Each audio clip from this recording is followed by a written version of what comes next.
So, ikaw pala yung asawa. Hindi na ako magtataka kung bakit may kabit.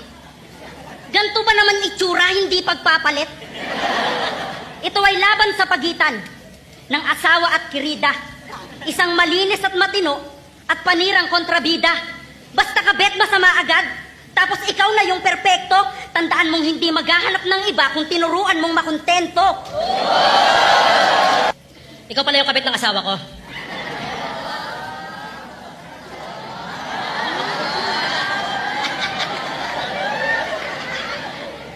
Ang pangit mo.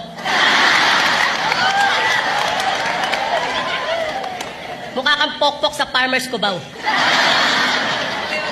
Yung nag-aabang ng lasing na bagong sahod. Ikaw yung babaeng nilalako ng babaeng bungal na mukhang parot.